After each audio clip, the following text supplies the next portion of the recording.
I believe he's bringing these countries to the table. He's the president of the United States. This country is the most powerful economy in the world, and it's about time that we get some fair and better trade deals for the...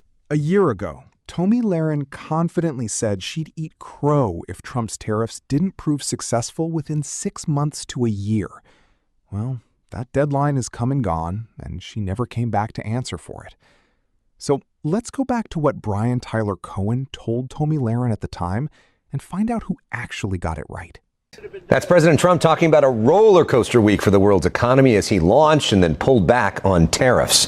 Look who we got with us this week for an exclusive Issue Is debate. Brian Tyler Cohen regularly draws millions of viewers to his YouTube page, one of the most followed in progressive politics. He's host of the No Lie with Brian Tyler Cohen podcast, available wherever you stream.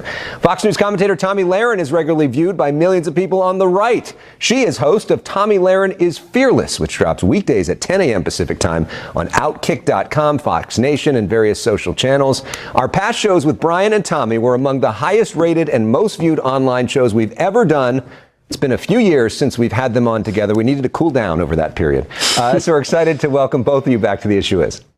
Thanks for having us. Thanks for having me. And I would just like to say the last time that I had the pleasure of talking to Brian Tyler Cohen, President Trump was not our president. So it's a great day for me to be here with President Trump back in office, and I can't wait to get into it. Okay, well, let's begin by what President Trump did this week, Tomi. President Trump's tariffs. There is an escalating trade war going on between the U.S. and China, while the president has placed a 90-day pause on most of his reciprocal tariffs on other countries. Wall Street seemed to like that. We've seen huge swings in the stock market.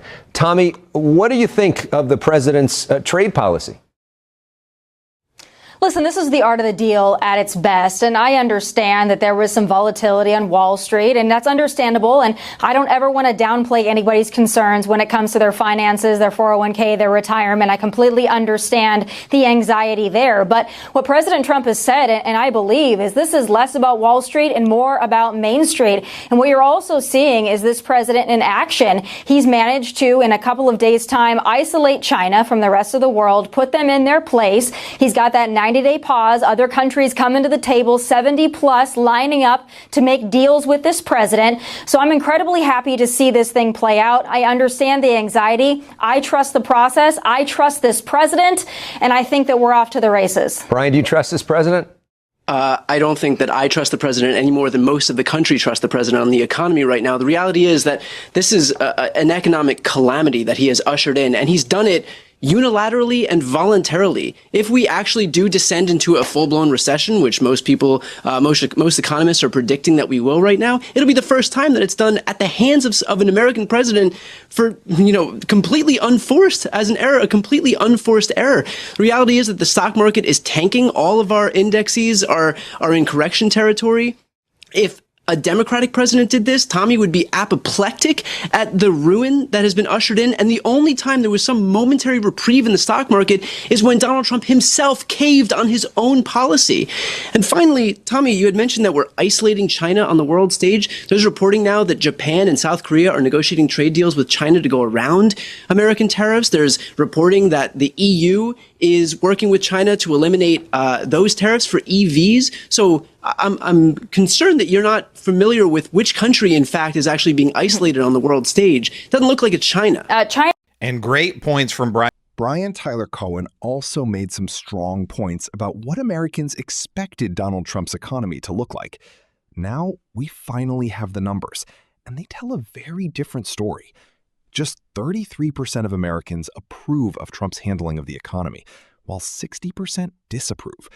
But Tomi Lahren insisted that China needs us far more than we need China, as goes for the rest of the world. I understand the global economy, and I understand the anxiety here and the market reacting to it. But it's pretty simple. The way things were going was unsustainable. This president understands that. So that's why he was elected in many ways, for total upheaval. The Democrats are the party of the status quo. Keep everything the same, simply just grow government, have more government jobs. This president doesn't see it that way. He believes in in America and he believes in the American people. Not only does he want to bring industry and business back to this country, good paying jobs for hardworking blue collar Americans, but he also understands that he is in a position uniquely to negotiate with the rest of the world, including China. This president is not inflexible. He said he's willing to make deals. He's welcoming these other countries to make deals.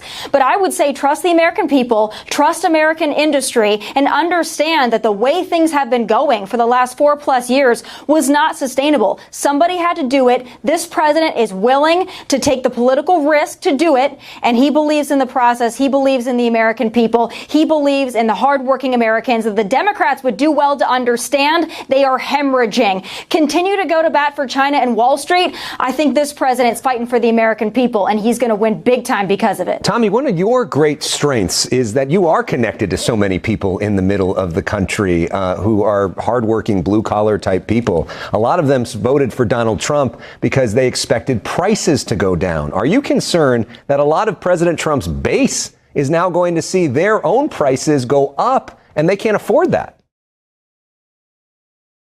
Listen, I think we've seen from the report that not only is inflation cooling and the consumer price index has been favorable to this president. Again, the egg prices that they wanted to go down within the first day of the inauguration, those egg prices are down. Oil is down, so your gas prices are going to go down. That's going to fuel the economy in great and wonderful ways.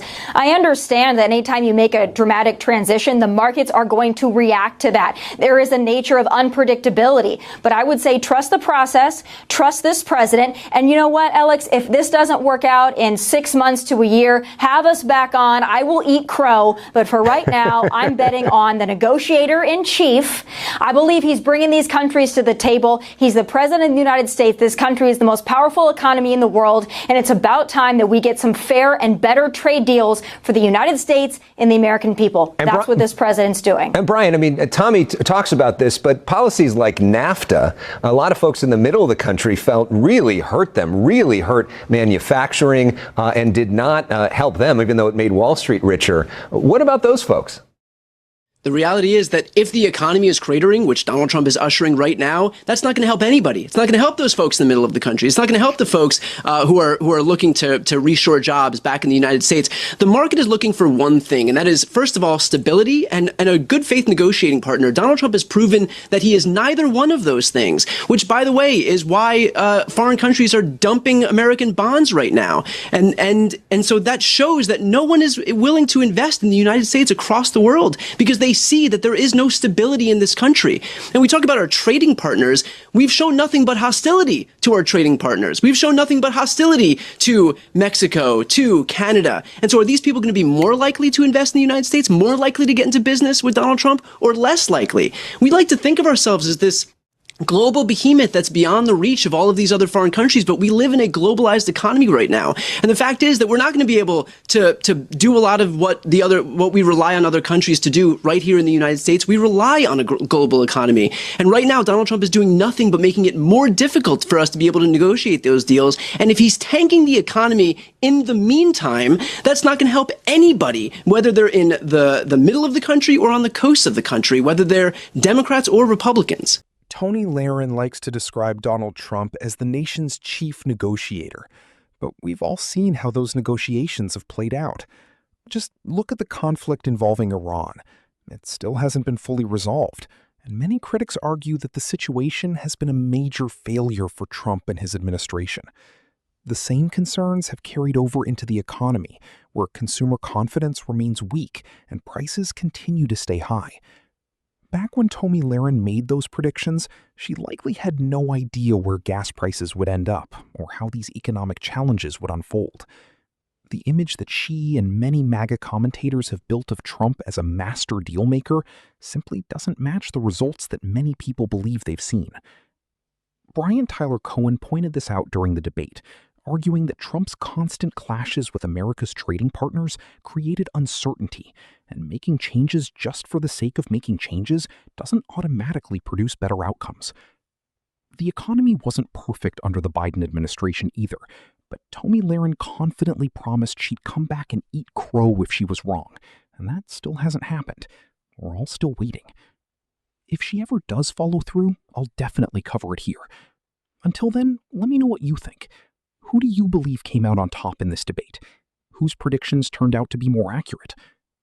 I think the answer was pretty clear, that Brian Tyler Cohen got it right, but maybe you see it differently and agree with Tomi Lahren.